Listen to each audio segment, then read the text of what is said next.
आज हम लोग क्लास 9 की बायोलॉजी की पढ़ाई करने जा रहे हैं और बायोलॉजी में जो आपका चैप्टर है the fundamental unit of life जिसको बोलते हैं सेल, इसी के हम लोग आज पढ़ाई करेंगे।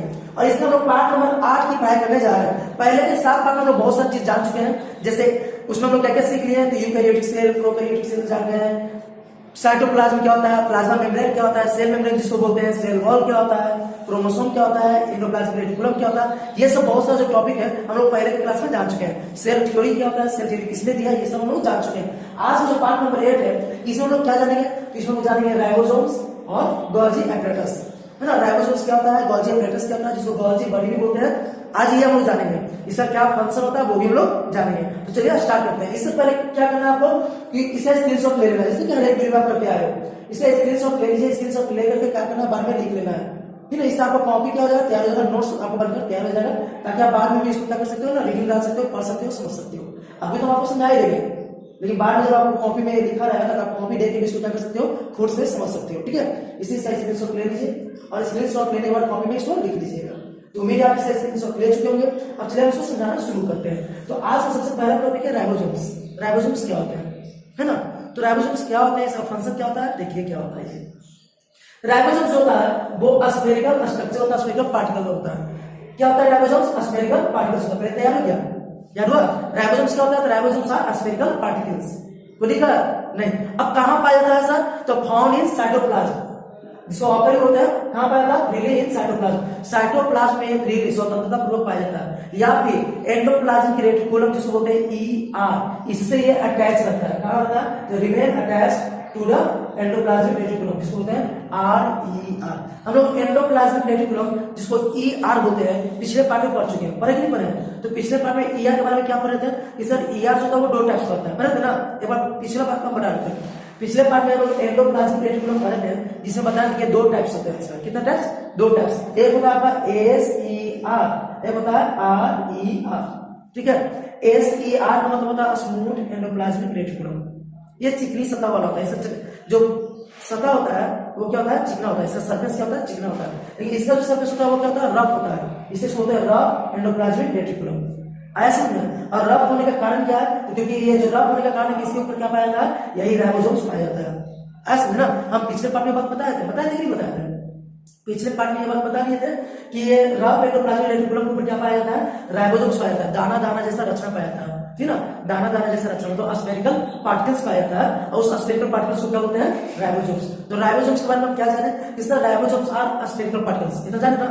राइबोसोम्स आर स्फेरिकल पार्टिकल्स, है ना, found freely in cytoplasm. Cytoplasm में फ्रीली मतलब स्वतंत्रता पूर्वक पाया जाता है, ठीक ना। एंड रिमेन अटैच भी रहता है किससे, टू द एंडोप्लाज्मिक रेटिकुलम, मतलब आरईआर से, ठीक है। आगे सुनिए, इतना पहला पॉइंट क्लियर हुआ। एंडोप्लाज्मिक रेटिकुलम से अटैच होता है और फ्री भी पाया जाता है। मतलब करने का क्या, जैसे मान लीजिए कि इस तरह से सेल है, कोई इस तरह कोई सेल है, तो बता दें बीच में न्यूक्लियस होता है, और न्यूक्लियस से कनेक्ट होता है कौन, रफ एंडोप्लाज्मिक रेटिकुलम। बता दें ऐसे फिगर बना के कैसा कुछ होता है ना। इस तरह से रफ एंडोप्लाज्मिक रेटिकुलम होता है, और इसी के ऊपर ये क्या होता है, ऐसे ऐसे दाना दाना जैसा पाया जाता है। इसी के ऊपर ये दाना दाना जैसा पाया जाता है। तो अटैच है कि अटैच है किससे, रफ एंडोप्लाज्मिक रेटिकुलम से। और ये साइटोप्लाज्म में भी जहां कहां पाया जाता है, इस वजह से फ्रीली, ऐसा है ना। मतलब साइटोप्लाज्म में भी पाया जाता है और एंडोप्लाज्मिक रेटिकुलम से भी अटैच होता है। तो इसे इंग्लिश में क्या बोलेंगे कि ribosomes are spherical particles found in cytoplasm, है ना, found freely in cytoplasm, found freely in cytoplasm and remain attached to the endoplasmic reticulum. ठीक है। चलिए नेक्स्ट पॉइंट क्यों बढ़ते हैं। अगला पॉइंट क्या करेगा, इसका जो मेन कंस्टिट्यूएंट है, मतलब किस किस पार्टिकल से बना हुआ है, कि बना हुआ मेनली राइबोन्यूक्लिक एसिड जिसको बोलते हैं आरएनए, है ना, और दूसरा है प्रोटीन। मतलब राइबोसोम से किस चीज का बना होता है, तो राइबोन्यूक्लिक एसिड और प्रोटीन्स का। तो कोई पूछेगा बताइए राइबोसोम्स का क्या क्या कंस्टिट्यूएंट है, तो आरएनए और प्रोटीन्स। क्लियर नहीं, आप उसको ऐसे लिख सकते हो कि RNA and proteins are major component या कंस्टिट्यूएंट ऑफ राइबोसोम्स। क्लियर है, RNA and proteins are major components of ribosomes. Clear ना, आया आपको अपने लैंग्वेज में बोलना है, कोई दिक्कत। चलिए नेक्स्ट पॉइंट क्यों बढ़ते हैं। नेक्स्ट में कहा कि लिपिड जो है वो प्रेजेंट नहीं होता, नॉट प्रेजेंट, मतलब lipids are not present in ribosomes. Easy कि नहीं इजी है, लिपिड पाया जाता है। अब ऐसे लिपिड क्या होता है, तो हम आपको पिछले पार्ट में बताए थे, लिपिड क्या होता है, एक प्रकार का फैट होता है, बताए थे ना पिछले पार्ट में बताए थे कि लिपिड्स जो होता है वो एक प्रकार का फैट होता है और लिपिड्स कहां पर सेक्रेट होता है? एशिया। बताया कि नहीं? एशिया ये पता ना, ये एशिया में लिपिड निकलता है। कौन निकलता है लिपिड? एशिया। तो एशिया पे राइबोसोम्स पाया जाता है? नहीं पाया जाता, बताया था ना। ये राइबोसोम्स कहां पाया था? आरईआर पे जी। कहां पाया था? आरईआर पे, ठीक है। तो एशिया पे नहीं पाया था। और लिपिड कौन बनाता है? एशिया। पिछले पार्ट में पढ़ा चुके हैं, ठीक है। तो लिपिड राइबोसोम्स में नहीं पाया था, मतलब lipids are not found in ribosomes. Lipids are not present in ribosomes. Clear? ठीक है। Next, ribosomes are not bounded by membrane, मतलब राइबोसोम्स जो है किसी मेम्ब्रेन से घिरा नहीं होता है। क्लियर? राइबोसोम्स के बाहर कोई मेम्ब्रेन नहीं होता है। आ गया समझ में? Ribosomes are not bounded by a membrane, ribosomes के बाहर कोई भी मेम्ब्रेन नहीं होता। चलिए आगे। दे आर प्रेजेंट, राइबोसोम्स जो है वो प्रेजेंट होता है कहां? प्रोकैरियोटिक और यूकैरियोटिक दोनों सेल में पाया जाता है। अब प्रोकैरियोटिक सेल किसको बोलते हैं? यूकैरियोटिक सेल किसको बोलते हैं? इसका भी वीडियो बना के अपलोड कर चुके हैं, आप वहां से उसको देख सकते हो, ठीक है। प्रोकैरियोटिक सेल, यूकैरियोटिक सेल, जो कि बहुत ही विविध क्वेश्चन है आपके लिए और जानना भी बहुत जरूरी है, जिसका हम वीडियो बना के क्या कर चुके हैं? अपलोड कर चुके हैं। आप वहां से उसको देख सकते हैं कि किसको बोलते हैं प्रोकैरियोटिक और किसको बोलते हैं यूकैरियोटिक। लेकिन अभी हमको जानना क्या है कि राइबोसोम्स जो है वो दोनों प्रकार के सेल में पाया जाता है, ठीक है। राइबोसोम्स है ना, तो क्या लिखिए? Ribosomes are present in both types of cell, prokaryotic cell और यूकैरियोटिक सेल, ठीक है। ठीक है, लेकिन एक जगह नहीं पाया था, कहां? तो मैमेलियन आरबीसी में। अब मैमल क्या होता है ये भी हर एक पार्ट में बताया आपको, हर एक पार्ट में बताया मैमल क्या होता है। मैमल उसको बोलते हैं जो अपने बच्चे को जन्मने को उसको दूध पिला सकता है। नहीं, एग्जाम्पल बोलते हैं जैसे जितने भी आपके सामने एनिमल दिख रहा है, नहीं, गाय हो गया, भैंस हो गया, बकरी हो गया, या खुद ह्यूमन भी जो है बच्चे उत्पन्न करते नहीं करते हैं, अपने बच्चे को दूध पिला सकते हैं ना, उनके पास स्तन होता है ना, तो उन्हें बोलते हैं मैमेलियन। क्या बोलते हैं? मैमेलियन। क्लियर? और मैमेलियन आरबीसी, मैमल के अंदर जो आरबीसी होता है रेड ब्लड कॉर्पुसेल्स, या कई कई शॉर्ट होता है रेड ब्लड सेल्स, है ना। तो रेड ब्लड सेल्स में ये नहीं पाया जाता। कौन? राइबोसोम्स। इतना क्लियर हुआ कि नहीं क्लियर हुआ? आगे समझे। तो आरबीसी में आपको क्या नहीं पाया था? तो राइबोसोम्स नहीं पाया था। पहले हम आपको बताते एक चीज और नहीं पाया था, क्या है वो? न्यूक्लियस। बताया कि नहीं बताया कि न्यूक्लियस भी राइबोसोम्स में नहीं पाया जाता। तो देखिए जो पॉइंट आता है उससे रिलेटेड कुछ पॉइंट आ जाता है, वो भी हम आपको बता देते हैं, आप उसको भी ध्यान में रखोगे, ठीक है। इतना समझ आ गया?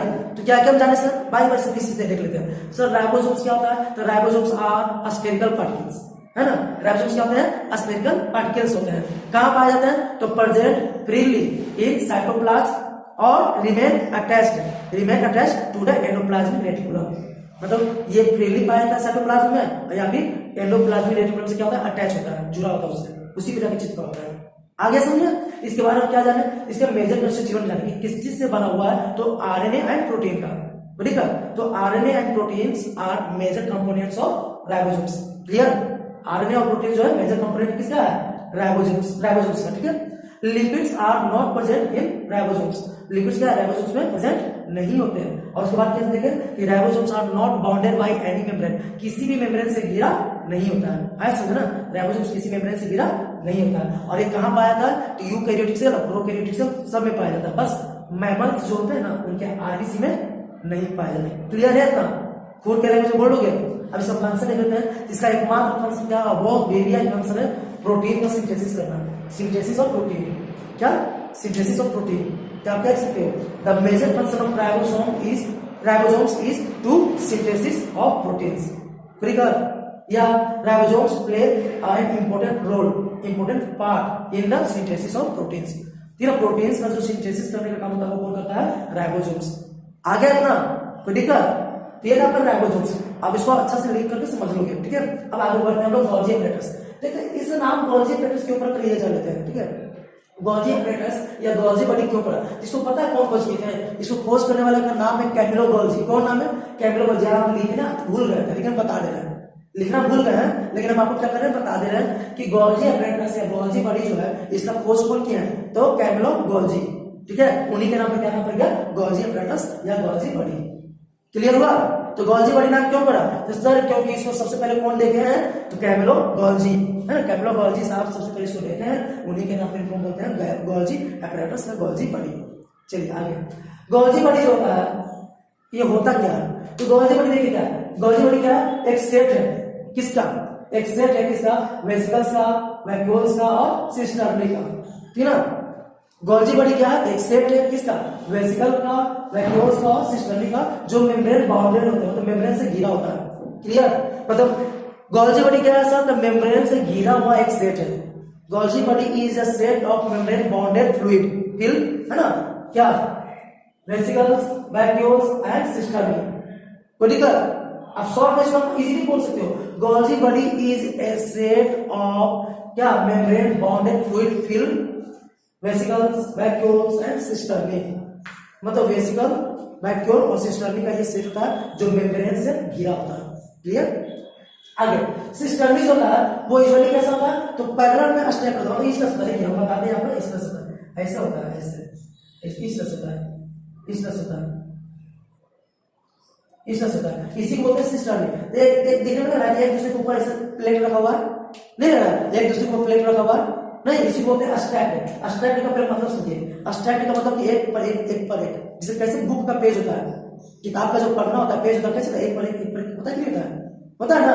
या प्लेट आप सजाते हो तो एक प्लेट रखते नहीं रखते, उसी को बोलते हैं स्टैक्ड। समझा है? तो ये जो होता है ना सिस्टर्नी वो इसी तरह से होता है, एक दूसरे पर स्टैक्ड होता है, एक दूसरे पे क्या होता है? स्टैक्ड होता है। आए समझना? वो पैरेलल लगभग पैरेलल नहीं है। आगे समझ में? तो क्या बोलेगा सर? सिस्टर्नी जो होता है वो स्टैक्ड होता है, ठीक है, इन पैरेलल रोज, पैरेलल रो में स्टैक्ड होता है एक दूसरे के ऊपर। ठीक है? प्लांट सेल जो होता है, देखिए ध्यान से, प्लांट सेल में बहुत सारे इसका गोल्जी बॉडी का आपको सब यूनिट मिल जाएगा। Plant cell contain many really distributed sub unit of Golgi body, जिसको बोलते हैं डिक्टियोसोम। क्या बोलते हैं? डिक्टियोसोम। मतलब प्लांट सेल में गोल्जी बॉडी का बहुत सारा यूनिट देखने को मिल जाएगा और उसको हम लोग बोलते हैं डिक्टियोसोम। क्लियर है? तो कोई पूछेगा बताइए, जो प्लांट सेल में गोल्जी बॉडी पाया जाता है उसको क्या बोलते हैं? उसको डिक्टियोसोम बोलते हैं, है ना? उसको क्या बोलते हैं? डिक्टियोसोम। चलिए आगे। अब गोल्जी बॉडी कहाँ कहाँ नहीं पाया जाता है? तो गोल्जी बॉडी एब्सेंट होता है कहाँ कहाँ? बैक्टीरिया में, बैक्टीरिया में नहीं पाया जाता Golgi body. Blue green algae में, ब्लू ग्रीन जो एल्गी होता है उसमें भी गोल्जी बॉडी नहीं पाया जाता। ठीक है? स्पर्म्स, स्पर्म्स में आता है ना, जो मनुष्य का जो स्पर्म होता है फीमेल में क्या होता है? ओवम होता है ना, तो जो स्पर्म होता है उसमें भी ये नहीं पाया जाता। और आरबीसी, आरबीसी में भी ये नहीं पाया जाता। देख लीजिए, आरबीसी में राइबोसोम्स तो नहीं पाया जाता है, न्यूक्लियस भी नहीं पाया जाता ना, और साथ ही साथ क्या नहीं पाया जाता? Golgi body. क्लियर हुआ? तो आरबीसी में भी नहीं पाया जाता। किसके? आरबीसी, दो ही मैमल्स, मैमल्स या अदर एनिमल्स होगा ना, उसके आरबीसी में गोल्जी बॉडी नहीं पाया जाता।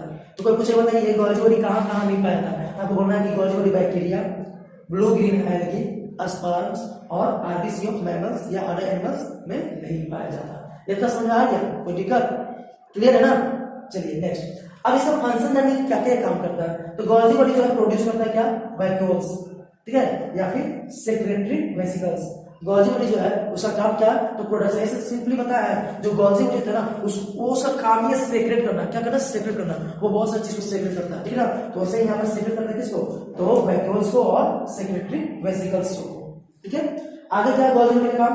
तो synthesis of cell wall, plasma membrane और लाइसोसोम, ये सब का सिंथेसिस में भी कौन हेल्प करता है? Golgi body. ऐसा ना, मतलब गोल्जी बॉडी क्या होता है? इन्वॉल्व होता है। किसमें इन्वॉल्व होता है? तो synthesis of cell wall, cell wall हम लोग पढ़ चुके हैं, पढ़ चुके नहीं पढ़ चुके हैं? सेल वॉल पढ़ चुके हैं, प्लाज्मा मेम्ब्रेन ये भी हम लोग पढ़ चुके हैं, पढ़ चुके हैं ना, इसी को हम लोग सेल मेम्ब्रेन भी बोलते हैं, पढ़ चुके हैं। और लाइसोसोम अभी हम लोग नहीं पढ़े, इसको हम लोग अगले पार्ट में पढ़ेंगे। ठीक है? तो अभी बस आपको जानना क्या है कि गोल्जी बॉडी हेल्प करता है किसका? सिंथेसिस में। तो सेल वॉल के सिंथेसिस में, प्लाज्मा मेम्ब्रेन के और लाइसोसोम के। क्लियर हुआ ना? मतलब इन लोग को सिंथेसिस करने में हेल्प करता है कौन? Golgi body. सिंथेसिस करने का मतलब क्या होता है? इन लोग को बनाना, ठीक है ना? इन लोग को बनाने में हेल्प होता है गोल्जी बॉडी। क्लियर हुआ? तो ये आज का टॉपिक था राइबोसोम्स और गोल्जी बॉडी। अब नेक्स्ट पार्ट हम लोग पढ़ेंगे लाइसोसोम, जो बताया ना यहाँ पर। ये लाइसोसोम क्या होता है ये हम जानेंगे नेक्स्ट पार्ट में। लाइसोसोम, प्लास्टिड, ठीक है, माइटोकॉन्ड्रिया और भी ऐसे बहुत सारा सेल ऑर्गेनेल है। ये सब क्या है? ये सब सेल ऑर्गेनेल है। पहले बता दिए थे, पहले वाले पार्ट में बताए थे कि जो भी सेल के अंदर पाया जाता है, साइटोप्लाज्म में जो भी स्ट्रक्चर पाया जाता है उसको बोलते हैं सेल ऑर्गेनेल, बोलते हैं ना, उसको क्या बोलते हैं? Cell organelle. ये सब जितना भी लोग पढ़ रहे हैं ये सब किस चीज का नाम है? सेल ऑर्गेनेल का नाम है। कहाँ पर पाया जाता है? तो साइटोप्लाज्म में। कोई दिक्कत? अब अगले पार्ट में और भी जो सेल ऑर्गेनेल बच गए जैसे माइटोकॉन्ड्रिया, लाइसोसोम, प्लास्टिड, ये सब को जानेंगे अगले पार्ट में।